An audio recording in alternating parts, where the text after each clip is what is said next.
So hi guys, Neil here. This is like one of my first videos on study abroad. So yeah, I'm just a beginner to this. So what I wanted to make this video about was how to shortlist universities while studying abroad. I mean, while thinking about studying abroad. So the first thing that comes to mind is that you need to get your courses or programs decided. So you need to be clear which program you want to enroll in. Like it could be whatever field, like business analytics or computer science or something to do with mechanical engineering. So get that field first. That is a major main thing.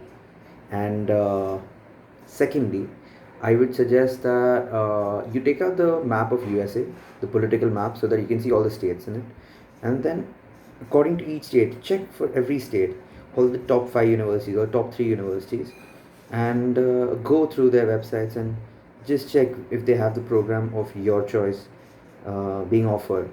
So according to that, you can see the ratings also in other ratings, world ratings of universities such as QS rankings. Even though it's for research, it will give you a brief idea of where your university stands. So that's what I did for my master's university selection. So I used to check for every single state. Like if it's Texas, then I used to check which are the universities in Texas, and I used to get a list of a bunch of universities like Texas, Dallas, University of Texas Austin, which is the best. This I found out through the research which I did when I was shortlisting universities. Then Texas A&M is also there, which is pretty good, and then a bunch of other Texas universities like Arlington and whatnot, Houston and stuff like that. So you'll get to know more about the universities there are and the courses they offer. And once you make a list of all these universities which are present in that state, you home on to certain universities which suit you better. Also, you need to assess where you stand as a candidate for your master's degree. So, are you an exceptionally good candidate who is able and who will probably clear and get an admit from the top universities like maybe Carnegie Mellon or Stanford and Harvard? Or are you an average student who can get into mid-tier colleges? Or do you not have a good profile, and then then in that case you need to aim for the lower universities, because there's more chance to get into those. So how do you get to know what is a low, what is a high, and what is a medium? Again, go through the rankings. You can even see the reviews on those universities, and you'll eventually get to know which is top, which is medium, and which is bottom. So yeah, that is there.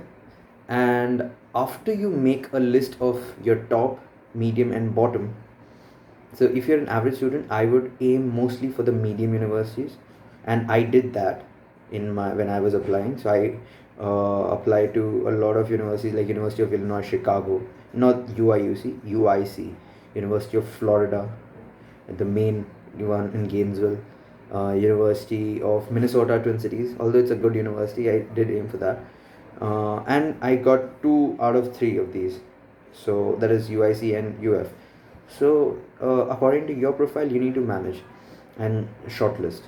Last but not the least, you need to ask the previous batch too, right? Because they're the ones who can give you the actual experience of living the student life in that university. And so I would suggest you to connect to students or alumni on LinkedIn, preferably students of the university who are still studying, so that they can give you the scenario at that point. And alumni, you can connect to just ask for the jobs which they have received. What's the uh, prospects of getting a job from that college, and all of that stuff.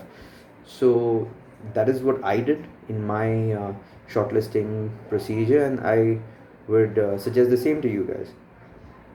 Yeah, apart from that, this is a very impromptu video, so that's why you must be thinking no introduction, nothing. I'm Neil, by the way, if I didn't mention that, and if I did mention, it's weird that I'm mentioning it twice. But yeah, so that is that. No intro, nothing. Yeah, so I hope this helps.